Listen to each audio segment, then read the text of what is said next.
Okay, great. Hello, everyone. Welcome to Horizon Weekly Insider number 149. Today is Monday, August 22nd. We are live on Discord and YouTube, and thank you for joining us. Please be aware that this call is being recorded and will be available for you to check out later on the Horizon podcast.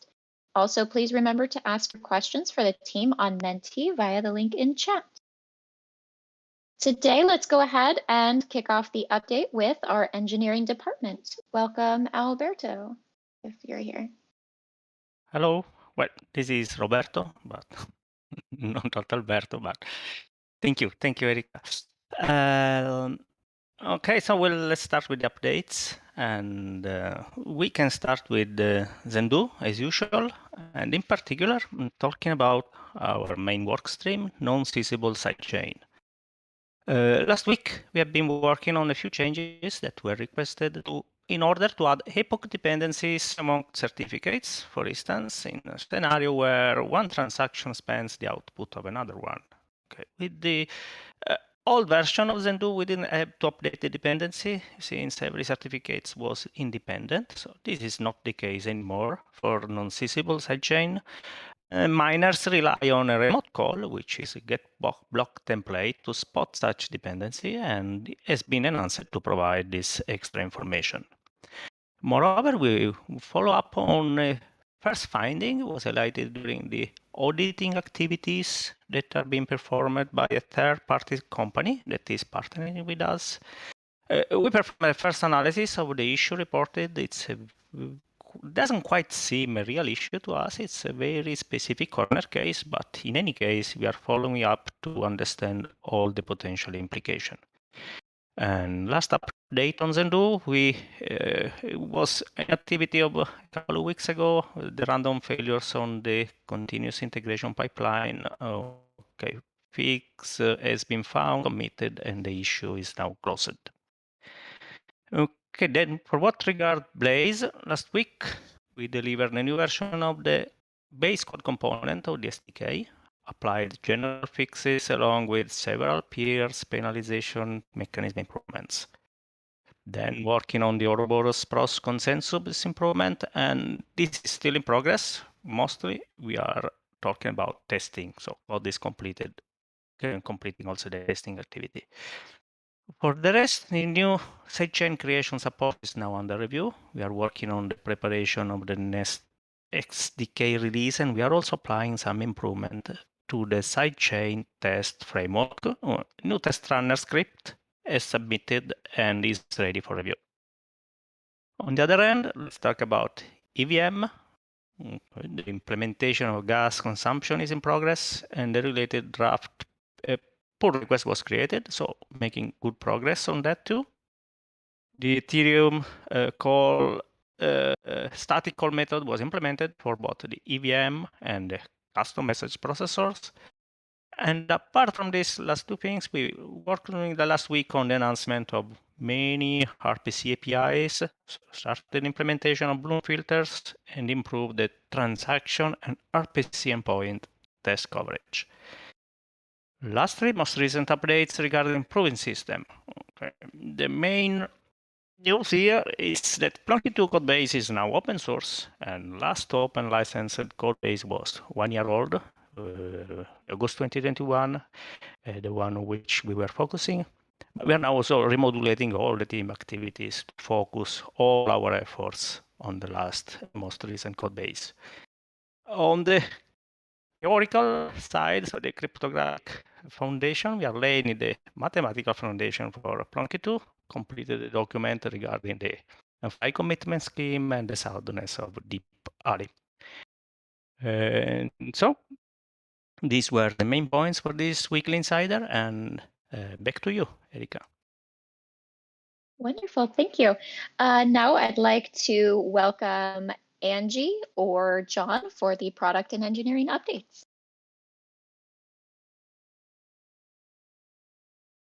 I can jump in first and just update quickly on EVM. First of all, I think this is the last week you'll have to hear from me. Victor will be back starting tomorrow. So with respect to EVM, Roberto already kind of gave a technical update from business and product side. We currently have a lot that we're thinking about, including launch KPIs, working with business development partners and marketing partners across the organization to really define these. With that, we have a number of DeFi protocols that we'd like to launch ourselves. And so we're thinking through the strategies of how to launch those, legal considerations we have to take in launching those, and what kind of tokens, if any, need to go with them. Chips and integrations, including bridges, oracles, and other dApps. Any kind of interactions with some partners, and really trying to have all these conversations with an eye toward end user usability, making sure that the experience for people to use EVM is a very good one. And then most importantly, we've had a number of conversations over the last few weeks regarding security and strategy for security and upgrades. And so much more to come on that front. We're doing a bunch of planning on the strategic side on that front. I believe that's all, so I'll hand it over to Angie to give the rest of the updates. All right, thanks, John. How's my audio? Can somebody confirm if you can hear me okay? Sounds good, Angie. Okay, perfect. So hi, everyone. Happy Monday. Let's see some updates regarding Token Mint. So regarding the NFT release on testnet, that's coming pretty soon. Last week, we continued and finalized a lot of the bug fixes that were found. And we also performed another round of testing for our block explorer. So we are in the final details on that. And we expect to have the release versions ready this week. And this means that the next activities are going to be for infra team to prepare for the testnet deployment. So those activities are going to be coming up in the following days. So yeah, the NFT testnet release is still on track. So expect more news on that the following days. On a separate note, last week we declared and mint Punk's token on Token Mint. And we are working on all the activities and preparations needed for the upcoming airdrops. So really excited, and yeah, expect more news to come very, very soon. I'll hand it back to you, Erica. Thank you.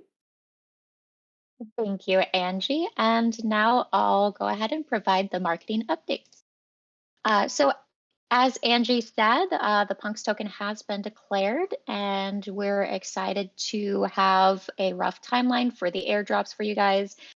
We are currently looking at a September 7th or 8th airdrop for everybody, so be sure to follow the Punks Twitter account at punks_token for more announcements. Then, as it comes to ZenCon 0, we're excited to be meeting up with the team in Milan, Italy next month.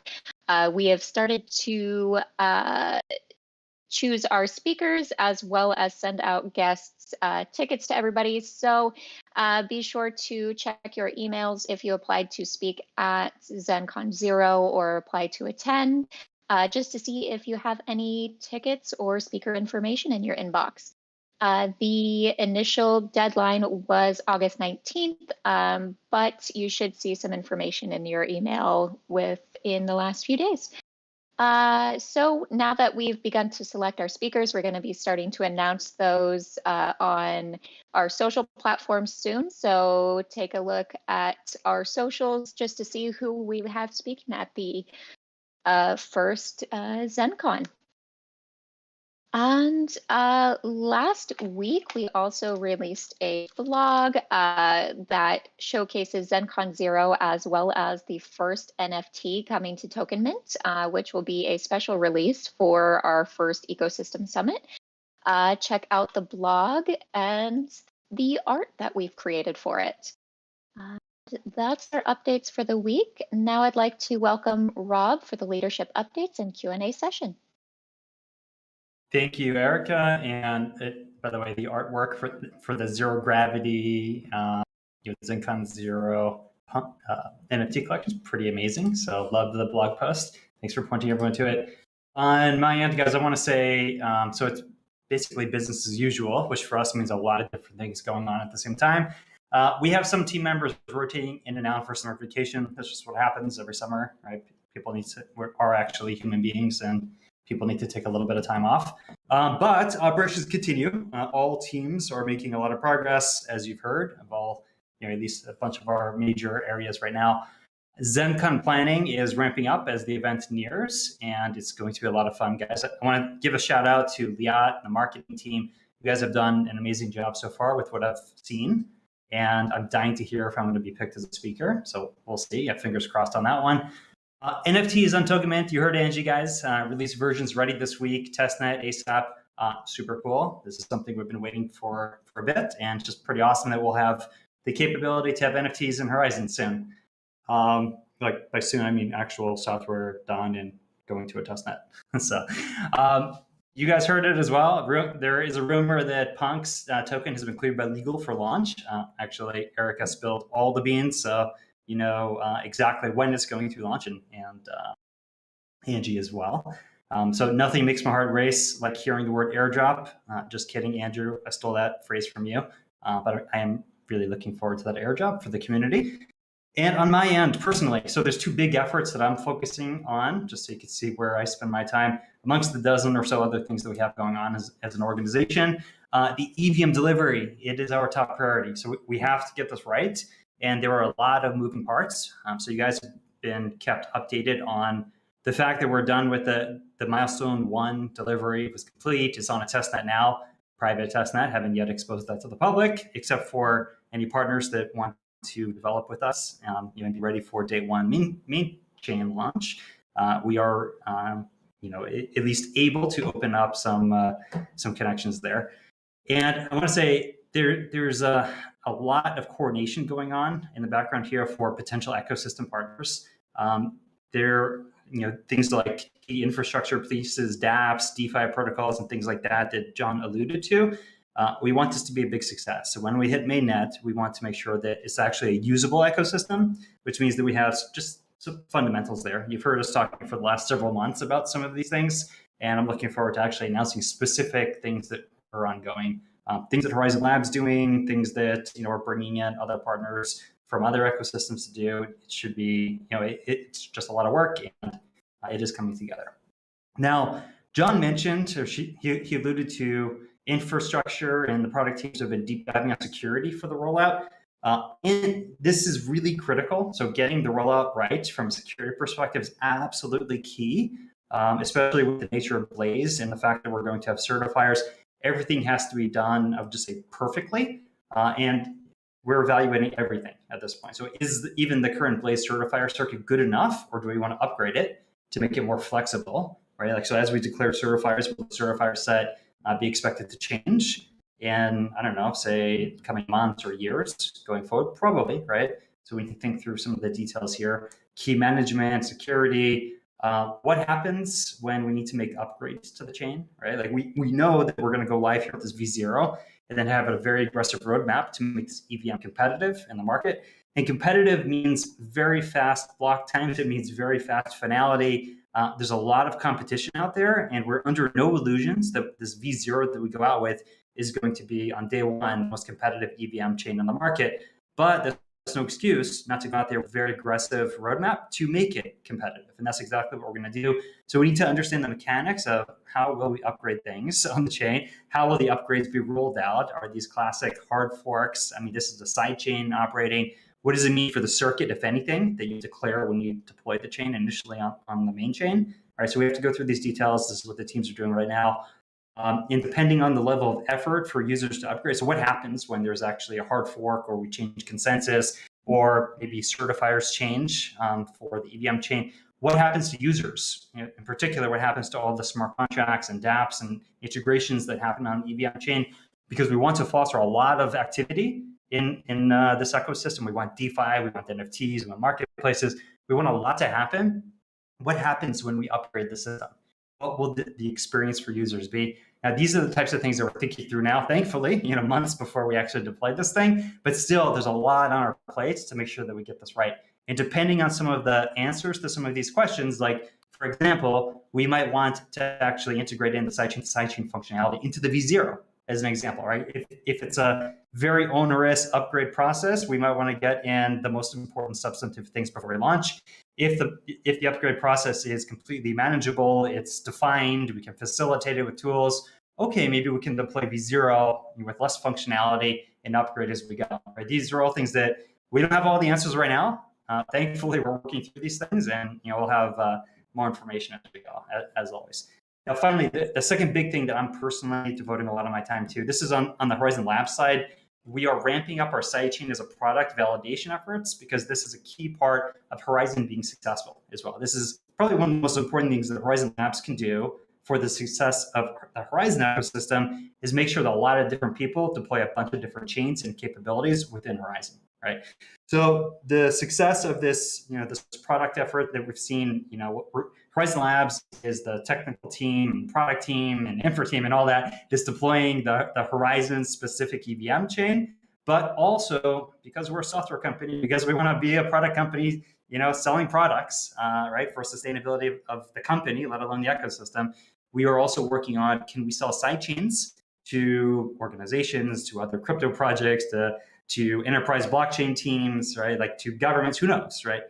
Anyone in the world, like, can the sidechain product that we're developing here, maybe an EVM sidechain, maybe an account-based sidechain, maybe UTXO-based sidechain, who knows? Can any of the things that we're deploying into Horizen now for the community actually be reused by Horizen Labs for specific clients in the future? This is something that I'm ramping up a team internally. We've already started to do some preliminary research, and the guys have been doing a great job there, and lining up a handful of early design partners just to bounce ideas off of, right? So the idea is the earlier we start talking to people that might actually buy sidechains in Horizen, the better. And that's what we're trying to do now. But we have to understand exactly what do we want to sell them. Will this be an EVM chain? Will it come with a suite of software products like Wallet, like an Explorer, like the basics of DeFi? How will we price it? Like, all of these things are really important questions that we have to answer. And really the way that you answer them is by posing the questions to the people that might buy the product, right? So this is what we're doing now.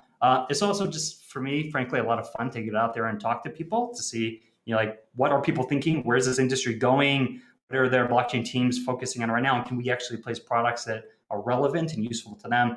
More details, obviously, like everything will flow as we start getting some traction here. And really, obviously, all of this depends on the number one important thing that we're working on, which is this EVM delivery. So anyway, guys, a lot going on. Now, again, should I mention the word airdrop? Forthcoming. So a lot of fun, guys. Try to come to ZenCon if you can. If not, like I always plug, track and follow the event and watch some of the videos online.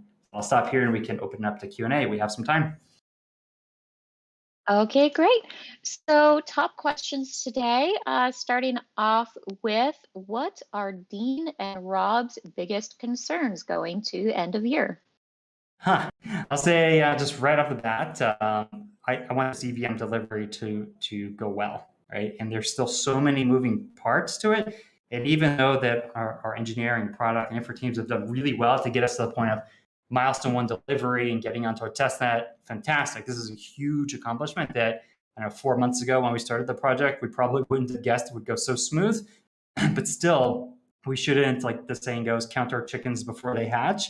And there's still a lot of work that has to come together on both the technical side, the security infra side, on the partner side, and actually the ultimate deployment.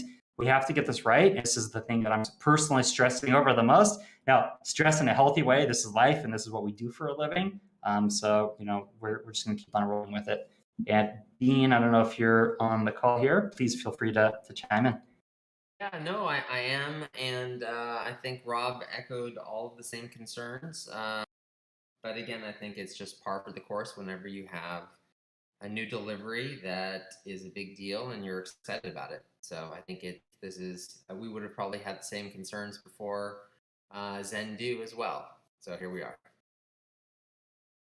Not too concerned, I guess. Bottom line, that there's always concerns, but I'm sleeping okay at night. Glad to hear that, Dean. Okay, on to the next question. How is the team thinking about balancing between partner token launches and developing internally for the Horizen ecosystem? This is a great question. Actually, we are now hashing out just some organizational internals of how we're going to be structuring teams so that we can effectively support both. And I can just say, first of all, it's a good problem to have because a year ago we didn't have this problem because we just had very limited capacity and we're just so focused on just expanding some basic functionality and capacity for the ecosystem and as a company. Now that we actually have just a powerhouse of a team, we've delivered really impressive technology thus far, and now we're getting out. We've got our first sidechain out there with Token Mint. We're getting the EVM closer and closer to a mainnet delivery. Now we need to make some just basic decisions where we've actually already done internal analysis, looking at how we spend money, how the teams operate, and just what we're working on. Things that are like Horizen Labs, client specific versus the Horizen ecosystem specific. And right now, I think that we've learned that we can do a better job. Not that we're doing a bad job, but we can probably optimize a little more. Like, for instance, I believe we should probably have dedicated teams for each of the different, call them divisions of work or workflows that are ongoing, whether they're Horizen Labs clients that have projects that are ongoing. There should probably be dedicated teams that can just focus specifically on that.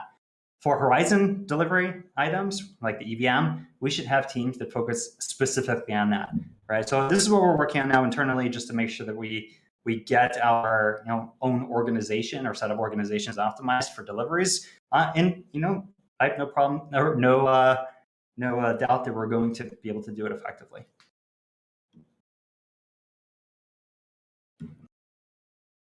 Fantastic. So this question might be a little difficult for us to answer at this time, but people are curious to know, will the ZenCon Zero attendees be the only people to receive the Zero Gravity NFT, or will Horizen consider the longtime project supporters too? Asking in hopes of getting an answer. I feel like the hard question should go to Erica to answer. I Like was really hoping that you would not call on me for that. Unfortunately, I don't have an answer for that at this time. To my understanding, we are looking to only release it to ZenCon Zero attendees, but that doesn't mean that that is the final answer. We have seen a lot of people in our community interested in whether or not we'll be releasing a amount of them to our longtime supporters who aren't able to attend ZenCon Zero. I will go ahead and discuss with the team probably this week to see if that's something that we can do. Unfortunately, I just don't have an answer for that. So you guys know who to blame if you don't get some NFTs? Erica. Rob.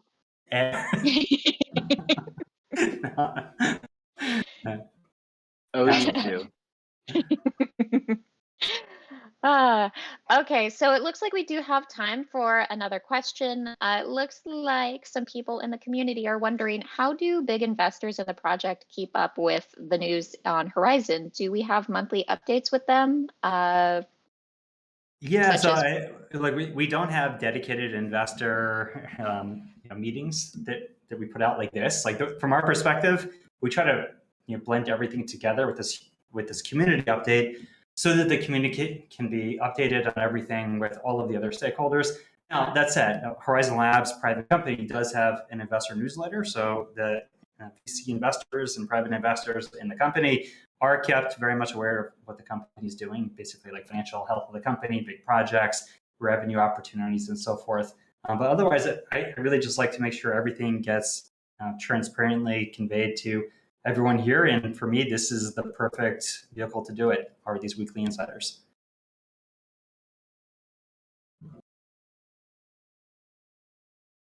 Okay, great. We actually might be able to answer this last question in the next couple of minutes. It says, if Lattice is not in development anymore, is the performance showed on the website still real or accurate? That's like a really good question. So again, it's not that Lattice isn't going to be delivered, but correct, Lattice is not currently under development because the proving system team is working on Plunky 2 right now and an upgraded proving system that you heard a little bit of an update from Roberto today. But so we in general need to do a performance baseline on what we are delivering. So with Token Mint as an example, like that type of UTXO-based chain, we just refactored the SDK to be account-based for this EVM. So we really should have a performance baseline on the EVM, and then we should have some sort of composite for the entire ecosystem. So the performance estimates that you saw or you see published on the website are those that were basically like an upper bound, like something that was you're reasonable, just based on certificate size on the main chain, based on certificates that were coming off of the UTXO-based Token Mint style sidechain. But because things have changed, we certainly do owe you guys an update, and we will get that for you. We definitely want to publish also performance estimates for what we think V0 of the EVM will look like. So that'll be a big factor in the total system performance. How's that for a lot of words and not giving you an answer? Amazing, as Right? always. Thank you. Thank you. Well, that is it for our weekly insider today, everybody. Thank you all so much for joining us today. And just a reminder that you can listen to the podcast playback on all of our podcast platforms. And we will see you all again next Monday for the latest Horizen updates. Have a great